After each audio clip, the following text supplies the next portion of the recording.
Eleanor always believed that blood was thicker than water, that no matter how bitter life became, family would always be her anchor, her shield, her safe place when the storms of the world threatened to tear her apart. But the day her father passed away, she learned that sometimes family could be the very blade that cut deepest. Her father, Richard Caldwell, had been a man of principle, a stern yet kind-hearted figure who worked his entire life to build something lasting for his children.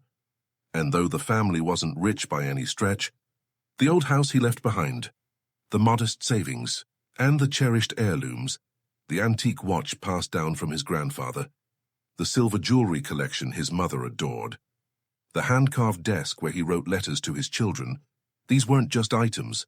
They were fragments of memory, proof of a life well lived and love well given.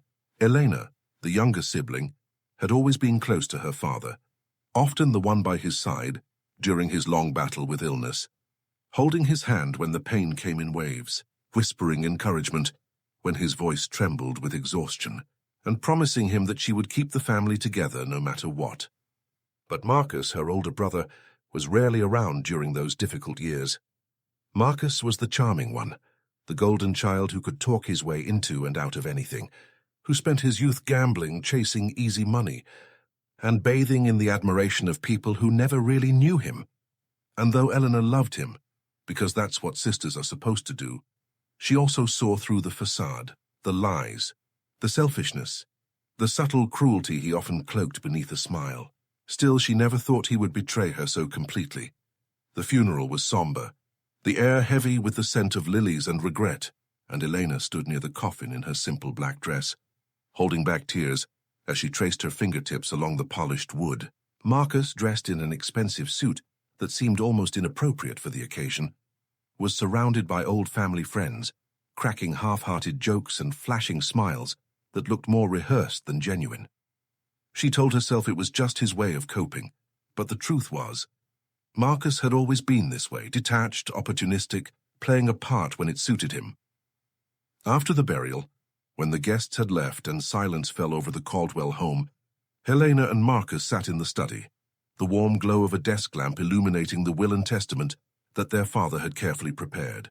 Their father's handwriting, neat and deliberate, expressed his final wishes, that the house and assets be shared equally, that his children would find unity even in grief, that his legacy would not be tarnished by division. Elena read those words with tears streaming down her cheeks, clinging to the hope that even in death, her father had given them a chance to heal. But when she looked up at Marcus, she saw something chilling in his eyes, not sorrow, not relief, but calculation. In the weeks that followed, Marcus took control of everything under the guise of efficiency. He spoke to the lawyer, managed the estate, and assured Elena that he was handling things fairly, urging her not to worry, telling her that she was too emotional to deal with the technical side of inheritance. At first, she trusted him. He was her brother, after all. She wanted to believe he would honor their father's wishes. But soon the calls from the lawyer grew distant. Documents appeared that didn't quite align with what she remembered, and whispers reached her ears. Rumors that Marcus was consolidating assets, moving money around, making deals with people their father never trusted. When Elena confronted him, standing in the hallway of the old house, where the air still carried faint traces of their father's cologne, Marcus barely looked up from the glass of whiskey in his hand. "Marcus, this isn't right," she said, her voice trembling with both fear and conviction. "Dad wanted us to share everything equally. He wrote it down. I saw it with my own eyes." Marcus smirked, the kind of smile that had once charmed teachers, girlfriends, and investors, but now looked cruel, predatory. "You're too naive, Elena. Do you really think the world runs on fairness? Dad's gone. What matters now is who's smart enough to hold on to what's left. And guess what? That's me." She stared at him, disbelief turning into anger, her chest tightening as though the walls themselves were collapsing around her. "You forged something, didn't you? You twisted the will. How could you do this to me? To Dad's memory?" Marcus leaned back in the leather chair that had once been their father's throne in the study, the same chair where Richard Caldwell had told bedtime stories and life lessons. He took a slow sip of whiskey, savoring the burn, and replied with a voice as cold as ice, "Life isn't fair, little sister. Consider this payment for all the times I had to take care of you. You were always the fragile one, the dependent one. Dad might have adored you, but adoration doesn't pay bills. Responsibility does, and I was the responsible one. So now I get what's mine and yours." The words hit her like daggers, shattering whatever fragments of trust still clung to her heart. She wanted to scream, to fight, to throw the glass from his hand and shatter it against the wall just to hear something break besides herself. But she didn't. Instead, she stood frozen, tears brimming, realizing in that moment that she had lost not just her inheritance, but the brother she thought she knew. Marcus had chosen greed over blood, power over loyalty. He had chosen himself. Days turned into weeks, and Elena found herself exiled from the home she grew up in. The locks had been changed, her belongings stuffed into boxes and delivered to the doorstep of a cramped apartment she could barely afford. The savings account her father left her mysteriously vanished, swallowed by Marcus's schemes, and when she tried to fight legally, she discovered that the documents were airtight. Marcus had covered every angle, greased every necessary palm, and buried her chances of justice under a mountain of forged signatures and corrupted authority. Friends who once called to check in slowly faded away, unwilling to get involved in family disputes. And Elena found herself isolated, betrayed, and suffocating in silence. At night, she would sit by the small window of her apartment, staring at the glowing mansion on the hill, her father's house, now Marcus's kingdom. She could almost hear his laughter echoing through the halls, the sound of glasses clinking as he entertained new friends, people who cared nothing for her father's legacy, only for Marcus's money. And every time she saw those lights, a fire burned deeper inside her. She had lost everything, her home, her comfort, her security, even her illusions of brotherly love. But in that void, something new was born. A resolve sharp and unyielding. If Marcus thought he had won, if he thought he could strip her of her inheritance and leave her broken, he was wrong. He had stolen her father's treasures, but Elena would take something from him that no amount of forged documents or whiskey-soaked arrogance could protect. She would take his freedom. Elena did not rush, because revenge was not a sprint. It was a marathon, and if Marcus had taught her anything through his betrayal, it was that impatience left room for mistakes. So she bided her time, quiet and deliberate, all while the anger inside her transformed into something sharper, something that gave her clarity instead of despair. In the weeks following her exile from the house that once carried her father's warmth, she lived in silence, her mind turning over and over on a single question. How do you hurt a man who feels untouchable? At first, her rage burned hot and reckless. She wanted to storm into his home, scream in his face, tell the world that he was a thief, who had not only stolen from her but from their father's memory. But reason kept her still. Reason whispered that the world was blind to outrage but attentive to proof. So Elena began to gather. She became a shadow, an observer, a quiet presence lingering on the edges of Marcus's glittering world, the one he had built atop lies and manipulation. The city where they lived was small enough that Marcus's reputation preceded him. He was the slick businessman, who always seemed to have more money than he should, the charmer who could drink with politicians on Friday night and cut deals with shady figures on Saturday morning. People whispered, but no one dared confront him. His charm disarmed, his arrogance silenced dissent, and his money bought loyalty. But Elena had nothing left to lose, which made her dangerous in ways Marcus had never considered. She started small, attending public events where Marcus was present, blending into the crowd, listening, watching. She noticed things others ignored, the way he always excused himself to take calls during dinners, the men who arrived in tinted cars and left before dessert, the expensive gifts that seemed to vanish before they could be taxed. Piece by piece, the image of Marcus as a legitimate businessman began to crumble in her eyes, revealing the rot beneath. Elena's first real break came on a rainy night outside a poker club, the kind of place where desperate men lost more than money, and rich men came to feed addictions. Marcus emerged with two men she didn't recognize, both of them laughing too loudly, their jackets too heavy for the weather. And when Marcus slipped a folded envelope into one of their hands, Elena's instincts sharpened. She followed them at a distance, the hood of her coat pulled low, the city lights reflecting in puddles at her feet, until she watched the men disappear into an apartment complex known for housing small-time criminals who owed favors to bigger ones. That was when she knew. Marcus wasn't just greedy, he was entangled in something darker. Over the following weeks, she pieced together his routine, the secret gambling dens he frequented, the offshore calls he made from his office late at night, the suspicious wires that somehow never left a paper trail. And while Marcus reveled in his power, convinced he had buried her under forged documents and silenced her through isolation, Elena built a dossier of his sins, a collection of truths so damning that even his silver tongue couldn't talk him out of them. She became meticulous, snapping photos with an old camera she bought at a pawn shop, jotting license plate numbers in a battered notebook, recording conversations from the next booth in restaurants. Every detail mattered. Every small crack in Marcus's world was another thread for her to pull, and soon she had enough to see the full picture. Her brother was laundering money through a web of shell companies, using gambling as a front and lying to his so-called partners, skimming off the top while pretending to be their trusted ally. But it wasn't enough, at least not for Elena. Exposing him outright would ruin him, yes, but it wouldn't make him feel what she had felt, that bone-deep betrayal, that suffocating loneliness. When the person you trusted most turned into your executioner, she wanted him to taste paranoia, to lose sleep wondering who was against him, to crumble under the suspicion of those he thought were loyal. And so, she shifted her strategy. Instead of going straight to the authorities, she began to weave herself into the fringes of Marcus's world. She remembered her father once saying that the strongest chains are built quietly, link by link, until the prisoner realizes too late that they are bound, and she intended to bind Marcus so tightly that when the cage finally closed it would crush him. Her first move was calculated and subtle. She reached out to Cassandra, the wife of Marcus's closest business partner, a woman known for her sharp tongue and restless boredom. Elena approached her innocently, striking up a conversation at a charity gala where Cassandra was nursing a martini and looking for someone to complain to. Elena presented herself as harmless, just another woman with a smile and an ear.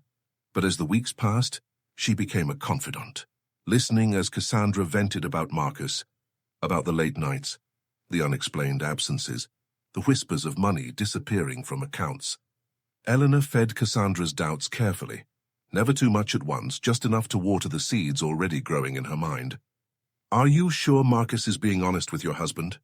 she would ask lightly, her tone dripping with casual curiosity, and Cassandra, already suspicious, would frown, her painted lips tightening, as though she hadn't considered the possibility but now couldn't ignore it. Soon Cassandra's doubts spilled into her husband's ear, and Elena watched from the sidelines as Marcus's strongest ally began to question his loyalty. Word spread like wildfire in tight circles. Marcus was skimming. Marcus couldn't be trusted. Marcus was laughing behind their backs. Elena had lit the match, and now the flames licked higher with every passing day.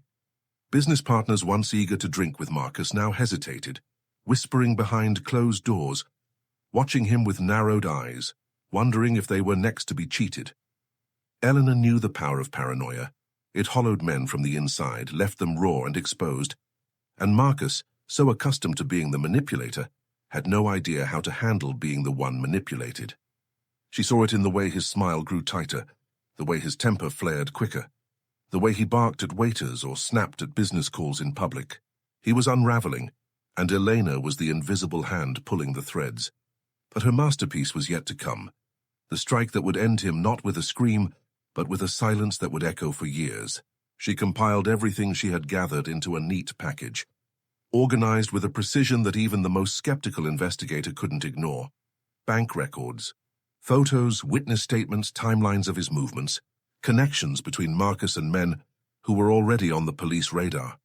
When the folder was ready, she slipped it into an anonymous envelope and delivered it to the authorities, knowing full well they would not act immediately, but would watch, wait and strike at the perfect moment. In the meantime, Elena continued her performance. She visited Marcus once, deliberately, standing in the very house that had been stolen from her, her footsteps echoing against marble floors that no longer felt like home. He greeted her with mocking surprise, swirling a glass of wine in his hand, but she smiled sweetly, her eyes glittering with something he couldn't quite place. "You look tired, brother," she said, her voice calm, her tone almost affectionate. Be careful. Sometimes greed eats a man alive, he laughed, dismissive, brushing her off as though her words were nothing but bitterness wrapped in sentiment. But behind his laughter there was a flicker, a crack, the faintest tremor of unease, and Elena caught it, storing it like a precious jewel. She left him that night knowing the storm was already on its way, knowing the authorities were watching, knowing his allies were whispering, knowing that Marcus was slowly walking into the trap she had set with her own hands. And as she stepped into the cool night air, the stars hidden behind thick clouds, Elena felt the first taste of power return to her, not the fragile kind inherited by birthright, but the kind carved out of pain, sharpened by betrayal and wielded with patience. Her brother had stolen her inheritance, but soon she would take from him something far greater, something he could never buy back, never forge, never trick his way into reclaiming. She would take his freedom, and by the time he realized it, it would already be gone. The night it all came crashing down was one Elena would never forget, because it was as though the universe itself had chosen to script the perfect moment of reckoning. The sky split open with thunder, rain drumming against rooftops like an unrelenting war drum, the streets slick and gleaming under the fractured glow of streetlights, and in the middle of that storm stood Marcus's mansion, its towering windows glowing with artificial warmth, a fortress built on lies that was about to crumble into ruin. Elena stood across the street beneath the hood of her coat, her heart pounding in rhythm with the rainfall, her breath visible in the cool air as her eyes fixed on the gates she once walked through as a daughter of the Caldwell home, but now returned only as a ghost, a shadow in the night. She knew this was the night. The authorities had enough, the net had closed, and Marcus's arrogance had blinded him to the fact that every step he took in recent months had been watched, recorded, catalogued. She didn't have to wait long. The stillness was broken by the sudden eruption of sirens, a cacophony of flashing blue and red lights that illuminated the mansion in a strobe of chaos. Tires screeching as squad cars surrounded the property like wolves cornering their prey, armed officers spilling out with weapons drawn, their shouts echoing through the rain. Marcus stumbled into the doorway, his figure framed in the mansion's golden light, his voice rising above the storm as he screamed at the intruders, at the betrayal he could not comprehend. He was dragged into the night in handcuffs, his once immaculate suit clinging to him, his face twisted in disbelief, and yet even then, even with cold steel around his wrists, he tried to fight, barking about loyalty, accusing his partners of treachery, shouting lies that no one believed anymore. His empire had already collapsed, his accounts frozen, his assets seized, his allies long gone, leaving him to drown alone in the very greed he had worshipped. And as he was shoved against the hood of a police car, his hair plastered to his forehead by rain, he suddenly lifted his head, and his eyes found her in the shadows. For one suspended moment their gazes locked, and Elena saw something she had never seen before in Marcus. Not arrogance, not disdain, but raw, unfiltered rage tinged with fear. He screamed her name, his voice cracking with the fury of a cornered animal, but the sound was swallowed by the storm and the slamming of the squad car door as officers shoved him inside, his words reduced to muffled shouts behind rain-streaked glass. Elena didn't flinch. She simply watched, her chest rising and falling steadily, as though her very soul had been waiting for this moment of reversal. This precise instant, when the scales of justice, so long tilted in his favor, finally righted themselves. The days that followed were a blur of headlines and whispers, the Caldwell name dragged through the mud of newspapers and gossip columns, Marcus's photo plastered across television screens as the disgraced businessman who had cheated, stolen, and lied his way into wealth only to be exposed by the very cracks he thought invisible. Elena watched it unfold quietly, never inserting herself into the narrative, never seeking recognition, for her satisfaction did not lie in public glory but in private justice. When the trial began weeks later, she sat in the back of the courtroom, her figure small and unassuming among the rows of spectators, her presence unnoticed by most, but always felt by him.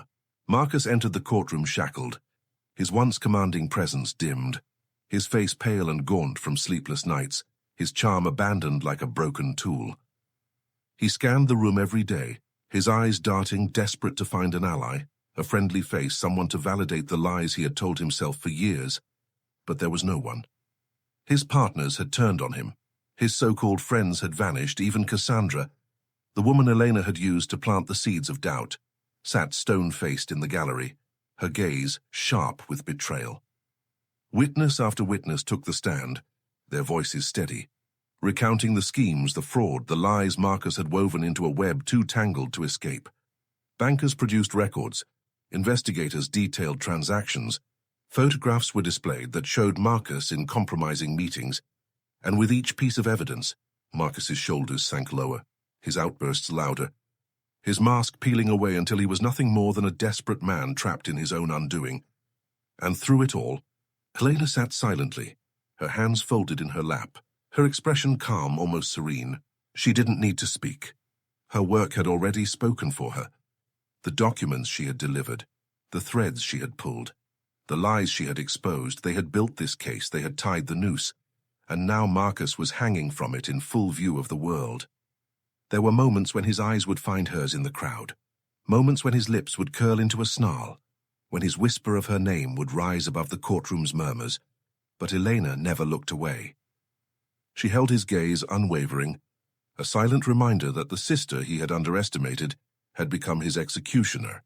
The trial dragged on for weeks, but the outcome was inevitable. No jury could deny the mountain of evidence.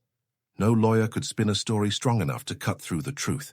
And when the judge finally delivered the verdict, guilty on all counts, there was no gasp, no shock, only the heavy silence of inevitability settling over the room like dust. Marcus was sentenced to decades behind bars, decades that would strip him of the power, the wealth, the illusion of control he had clung to so tightly. He slumped in his chair, his face ashen, his fists clenched so tightly the knuckles blanched white, and still, even then, he tried to look at her, to burn her image into his memory with hatred so fierce it seemed to choke him.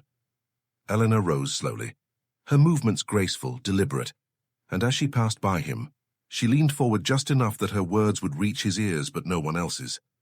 "You took my inheritance," she whispered, her voice low, steady, a blade wrapped in velvet. "I took your freedom.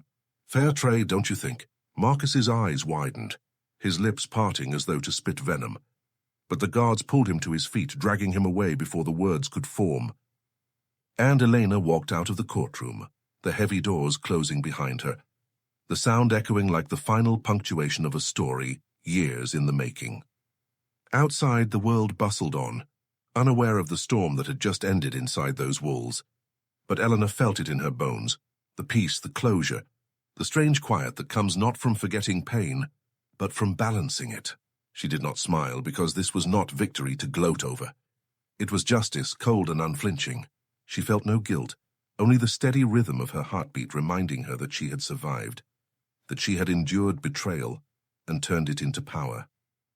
As she walked down the courthouse steps, the rain had stopped, the clouds breaking to reveal a pale slice of sunlight, and she tilted her face upward, closing her eyes, letting the warmth touch her skin, as though it were her father's hand once again resting on her shoulder. The world would never know what she had done, would never know that the sister who had been robbed had become the architect of her brother's downfall, but she knew, and that was enough. In the weeks that followed, Elena began to rebuild her life, not with wealth or material inheritance, but with the quiet strength of a woman who had faced the abyss and walked back unbroken. She found work in a small bookstore, a place filled with the smell of ink and paper, where stories of revenge and redemption lined the shelves, and sometimes when she locked up at night, she would pause by the window, looking at the city lights with a faint trace of a smile, knowing that Marcus sat in a cell somewhere, staring at walls that would never move, trapped in a life he could not charm his way out of. She had given him what he deserved, not death, not destruction, but a cage, a living sentence where he would have to face himself every single day. And in that quiet, Elena finally understood what her father had meant when he wrote about unity, about legacy, about love. Marcus had destroyed his chance at those things, but she had preserved them in her own way, by making sure his sins did not stain their name forever.